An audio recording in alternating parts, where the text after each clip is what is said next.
காவேரி விஜய் வந்து வீட்டுக்கு வந்தோடனே தாத்தா வந்து ரொம்ப சந்தோஷப்படுறாரு. பாட்டி வந்து கோச்சிக்கிறாங்க. ஏன் இந்த காவேரி இப்படி பண்ணா, சொல்லாமல் கொள்ளாமல் போயிட்டா அப்படின்னு சொல்லிட்டு அடுத்து வந்து தாத்தா அவங்கள சமாதானப்படுத்துகிறாரு. இந்த சூழ்நிலையில் இங்கே வந்து இறங்குறாங்க ராகினியும் அவங்களோட வந்து கேங்கும். அடுத்து வந்து எல்லாருமே வந்து பார்த்துட்டு அதிர்ச்சி அடைகிறாங்க. இந்த மாதிரி வந்து மணப்பொண்ணு வந்திருக்கா, உள்ளே வந்து ஆரத்தி எடுத்து கூப்பிடு அப்படின்னு சொல்லிட்டு அன்பரசு சொல்கிறாரு. அதை கேட்டு வந்து அமைதியாக நிற்கிறாங்க ராதா. அடுத்து வந்து இங்கே காவேரி வீட்டில் எல்லாரும் வந்துடுறாங்க.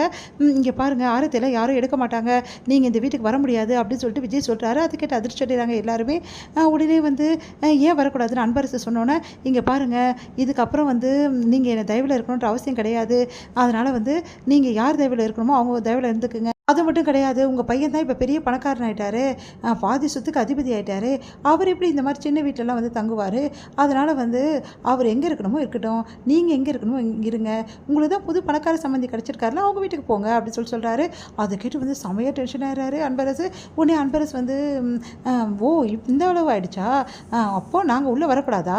சரி அதுவும் இருக்கட்டும், எனக்கு ஒன்றும் பிரச்சனை கிடையாது அப்படின்னு சொல்லிட்டு நேராக போய்ட்டு வந்து பசுபதி கிட்ட சொல்கிறாரு. விடுங்க, இவன் வீடை இவனே வச்சுக்கிட்டோம், நம்ம வந்து உங்கள் வீட்டுக்கு போயிடலாம் அப்படின்னு சொல்கிறாரு. உடனே வந்து செம்மையாக டென்ஷன் ஆகிறார் பசுபதி. என்ன சொல்கிறீங்க நீங்கள், என் பொண்ணு இங்கே தான் இருப்பா அப்படின்னோடனே, அது எப்படி அவர் சொல்ல முடியும், இதுதான் அவர் வீடா அப்படின்னோடனே, அதுதானே உண்மை, அவன் வீடு தானே, எப்படி வந்து நான் சம்மதிக்க முடியும்? இங்கே பாருங்கள், எதுக்கு தேவையில்லாமல் இங்கே இருந்துங்கன்னு இவங்களுக்குள்ளே மாரடிச்சுட்டு இருக்கோம், நம்மளை தலையெழுத்தா, நீங்கள் எவ்வளோ பெரிய ஆள், இதெல்லாம் தேவையா? அதனால் உங்கள் வீட்டு தான் இங்கே இருக்குல்ல சென்னையில், அப்புறம் நம்ம அங்கேயே போயிடலாம், அப்புறம் என்ன பிரச்சனை அப்படின்னு சொன்னோன்னே, அதெல்லாம் போக முடியாதுப்பா, சொல்லுங்கள் இவர்கிட்ட அப்படின்னு சொல்லிட்டு ராகினி சொல்கிறாங்க. ஏமா அப்படி சொல்கிற? போக முடியாது, நான் இந்த வீட்டுக்கு தான் வருவேன், இங்கே தான் நுழைவேன், அந்த காவேரி கிட்ட நான் தோக்கவே மாட்டேன் அப்படி சொல்லிட்டு ராகினி சொல்கிறாங்க.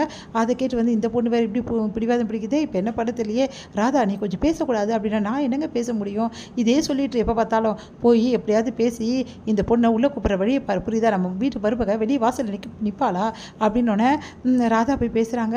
இங்கே பாருங்கப்பா, நான் சொல்கிறத கொஞ்சம் கேளுங்கன்னு. இல்லைம்மா, இது நான் எடுத்த முடிவில் விஜய் எடுத்த முடிவு, உனக்கே தெரியும், விஜய் ஒரு முடிவு எடுத்து அதை மாற்றிக்கவே மாட்டா யாருக்காகவும், அதனால் வந்து நான் ஒன்றுமே பண்ண முடியாதுமா, நீ விட்டு இந்த பிரச்சனையை, உங்கள் புருஷன் வந்து என்ன சொன்னாலும் கேட்டுட்ருக்காத, அவங்க தனி கொடுத்து இருக்கிறதா எல்லாருக்கும் நல்லது, விஜய் கரெக்டாக தான் யோசிச்சிருக்கான்னு சொல்லிட்டு தாத்தா சொல்கிறாரு.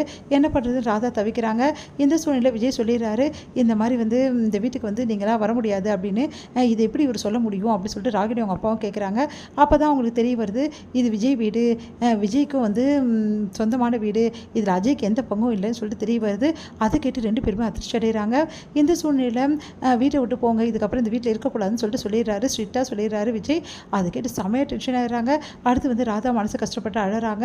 அதை பார்த்த காவேரி மனசு மாறுறாங்க. உடனே விஜய் கிட்ட போயிட்டு, இங்கே பாருங்கள், என்னால் இந்த வீட்டில் பிரச்சனை வேணாம், நீங்கள் இவ்வளோ நாள் வந்து உங்கள் சித்தி கூட இருந்துட்டீங்க, உங்கள் சித்தி இல்லாமல் உங்களால் இருக்க முடியுமா? ஒரு வேளை அவங்க வீட்டை விட்டு போனால் உங்கள் சித்தியும் போயிடுவாங்க, அதுக்கப்புறம் இவ்வளோ நாள் உங்கள் சித்தியை வந்து நீங்கள் வந்து அம்மாவாக பார்த்துருக்கீங்க, அதை வந்து அந்த அன்பை வந்து என்றைக்குமே வந்து மாற்ற முடியாது, அதனால் வந்து நீங்கள் என்னால் பிரிய வேணாம், ப்ளீஸ் அவங்கள உள்ளே கூப்பிடுங்க அப்படின்னோடனே அதிர்ச்சி அடைகிறாரு. நீ என்ன சொல்கிற காவேரி அப்படின்னோடனே, ஆமாங்க பரவாயில்ல, போனால் போது உள்ளே கூப்பிடுங்க, நான் 8 மாதம் தான் இருக்க போகிறேன், அதுக்கப்புறம் இங்கே நான் இருக்க போகிறேன் அப்படின்னோடனே அப்படியே மனசு கஷ்டப்படுற, ஏன் காவேரி இப்படி பேசுகிற அப்படின்னோடனே, ப்ளீஸ் எனக்காக இதை செய்யுங்க அப்படின்றாங்க. சரின்னு சொல்லிட்டு வந்து காவேரி வந்து ஒத்துக்கிட்டா. ஆனால் காவேரிக்காக மட்டும்தான் இதை நான் ஒத்துக்கிறேன்னு சொல்லிட்டு விஜய் போயிடுறாரு.